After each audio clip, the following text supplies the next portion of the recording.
Hello दोस्तों, welcome to my channel. दोस्तों आज का जो प्लान है वो 28 बाई 36 फुट में बना एक हाउस रेसिडेंशियल बिल्डिंग प्लान है जिसका फेसिंग नॉर्थ का तरफ है। सो नॉर्थ फेसिंग को ध्यान में रखते हुए बिल्डिंग को डिजाइन किया गया है। कंफर्म वास्तु का हिसाब से इस बिल्डिंग को हमने डिजाइन किया है। तो चलिए प्लान में और देखते हैं प्लान को डिटेल्स में। सबसे पहले देखिए, इस तरफ रोड है। रोड का तरफ जो बिल्डिंग का डायमेंशन है वो कुछ इस तरह से, यानी कि चौड़ाई में इस कॉर्नर से लेकर यहाँ तक आपको 36 फीट 3 इंच देखने के लिए मिल जाएगा, जो कि बैक साइड में दिया गया है 36 फीट 3 इंच। और इसका जो लंबाई है 28 फीट दिया गया है। यहाँ एंट्री प्रोवाइड किया गया है। एंट्री करते ही आपको बारंदा देखने के लिए मिल जाएगा। बारंदा का साइज दिया गया है 8 feet 11 inch by 7 feet 4 inch, यानी कि इसका चौड़ाई यहाँ से लेकर यहाँ तक 8 फीट 11 इंच देखने के लिए मिल जाएगा। और इस तरफ का डायमेंशन आपको 7 फीट 4 इंच देखने के लिए मिल जाएगा। इस बारंदा का आप as a sit out purpose में भी यूज कर सकते हो। बारंदा से एंट्री करने के लिए यहाँ आपको मेन डोर मिल जाएगा। मेन डोर का जो साइज दिया है वो आपको कुछ इस तरह से 3 फीट 6 इंच में मेन डोर मिल जाएगा। इस मेन डोर से एंट्री करते आपको लिविंग कम डाइनिंग एरिया देखने के लिए मिल जाएगा, देख सकते हैं। लिविंग कम डाइनिंग एरिया का जो साइज है 15 feet 8 inch by 15 feet 11 inch, यानी कि इसका चौड़ाई यहाँ से लेकर यहाँ तक आपको मिल जाएगा 15 फीट 8 इंच। और इस तरफ का डायमेंशन आपको 15 फीट 11 इंच देखने के लिए मिल जाएगा। लगभग 14 फीट तक डायमेंशन आपको मिल जाएगा। लार्ज साइज में आपको डाइनिंग प्लस लिविंग एरिया देखने के लिए मिल जाएगा। वेंटिलेशन के लिए इस तरफ एक 4 फीट का विंडो दिया गया है। आप चाहे तो इस विंडो को बड़ा या अपना हिसाब से छोटा भी बड़ा बना सकते हो। मिनिमम 4 फीट आपको चाहिए, नहीं तो वेंटिलेशन अच्छा से नहीं हो पाएगा। लिविंग रूम में इस तरफ आपको सीट आउट एरिया दिया गया है, देख सकते हैं। सोफा अरेंजमेंट का स्पेस इस तरफ दिया गया है। टेबल बैठने का स्पेस दिया गया है और यहाँ डाइनिंग टेबल बैठने का स्पेस भी दिया गया है। टीवी यूनिट के लिए इस वॉल को आप एज ए डेकोरेट पर्पस में भी यूज कर सकते हो, देख सकते हो। इस वॉल में हम टीवी यूनिट का इंतजाम किया है।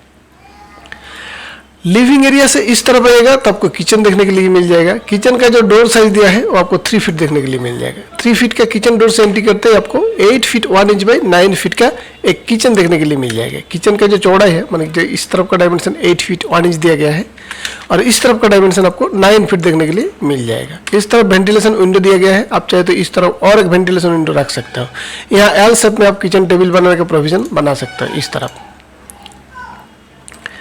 लिविंग कम डाइनिंग एरिया से ही आपको इस तरफ बेडरूम का डोर मिल जाएगा। फर्स्ट बेडरूम दिया गया है यहाँ 10 फीट बाई 12 फीट, यानी कि इसका चौड़ाई इस तरफ का डायमेंशन आपको 12 फीट दिया गया है और इस तरफ का डायमेंशन आपको 10 फीट दिया गया है। 10 फीट इस तरफ का डायमेंशन। इस तरफ बेड प्लेस किया गया है और वेंटिलेशन के लिए इस तरफ एक 4 फीट का विंडो और इस तरफ और एक 4 फीट का विंडो आपको देखने के लिए मिल जाएगा। आप चाहे तो इस वॉल में वॉल ड्रॉप बना सकते हो, क्योंकि इस ड्रॉप में आपको वॉल ड्रॉप बनाने का भी स्पेस जगह मिल जाएगा।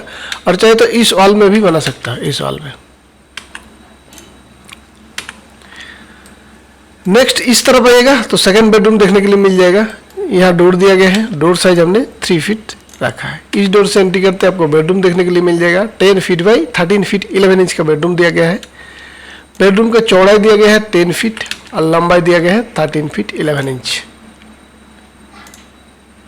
इस तरफ एक वेंटिलेशन विंडो, इस तरफ और एक वेंटिलेशन विंडो आपको देखने के लिए मिल जाएगा। और चाहे तो इस वॉल में आप वॉल अलमारी बना सकते हो। दोनों बेडरूम के बीच में आपको यहाँ स्टेयर देखने के लिए मिल जाएगा। स्टेयर का डिटेल्स यहाँ दिया गया है। Stair details: riser size 6 inch, tread size 10 inch, landing size 3 feet और विड्थ 3 फीट 3 इंच, यानी कि स्टेयर का जो चौड़ाई है ये वाला डायमेंशन आपको 3 फीट 3 इंच दिया गया है। और इसका जो ट्रेड साइज है ये वाला डायमेंशन आपको 10 इंच दिया गया है। और इस ट्रेड में आपको 6 इंच का राइज मिलेगा। और ये वाला जो लैंडिंग है वो आपको 3 फीट में दिया गया है। यहाँ से क्लॉकवाइज घूमते हुए फर्स्ट फ्लोर जाने के लिए प्रोविजन दिया गया है। ये आपको 2 इंच का एक रेलिंग प्रोवाइड करने के लिए भी स्पेस मिल जाएगा। इस पोजीशन में आपको वॉशरूम दिया गया है 4 फीट 6 इंच बाई 10 फीट का। इस तरफ का डायमेंशन आपको 4 फीट 6 इंच दिया गया है और इस तरफ का डायमेंशन आपको 10 फीट दिया गया है। लार्ज साइज में आपको वॉशरूम मिल जाएगा। इसका जो डोर दिया गया है वो आपको 2.5 फुट में दिया गया है, देख सकते हैं। 2.5 फुट का डोर दिया गया है। थर्ड बेडरूम इस कॉर्नर में दिया गया है 10 फीट बाई 12 फीट का। इस तरफ का डायमेंशन दिया गया है 10 फीट, देख सकते हैं। और इस तरफ का डायमेंशन दिया गया है 12 फीट। 10 फीट बाई 12 फीट का थर्ड बेडरूम दिया गया है। यहाँ बेड प्लेस किया गया है वेंटिलेशन के लिए। इस तरफ एक 4 फीट का विंडो, इस तरफ और एक 4 फीट का विंडो दिया गया है। इस पोजीशन में आप वॉल ड्रॉप बनाने का भी प्रोविजन रख सकते हो। दोस्तों इस बिल्डिंग का जो आउटर वॉल है वो सभी आपको 10 इंच देखने के लिए मिल जाएगा, और इनर जितना सारा पार्टीशन वाल है सभी आपको 5 इंच देखने के लिए मिल जाएगा। ये वाला 5 इंच दिया गया है। बिल्डिंग को कंस्ट्रक्शन करने के लिए 16 नंबर कॉलम दिया गया है, देख सकते हैं। ये वाला जितना है सभी आपको 10 इंच बाई 10 इंच का कॉलम दिया गया है।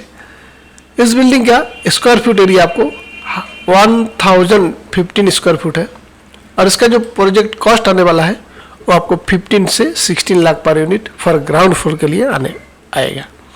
सो दोस्तों प्लान आपको कैसा लगा कमेंट में जरूर बताइएगा, और इसी तरह प्लान के लिए अपना चैनल को सब्सक्राइब करके रख लीजिएगा। वीडियो को देखने के लिए बहुत बहुत धन्यवाद।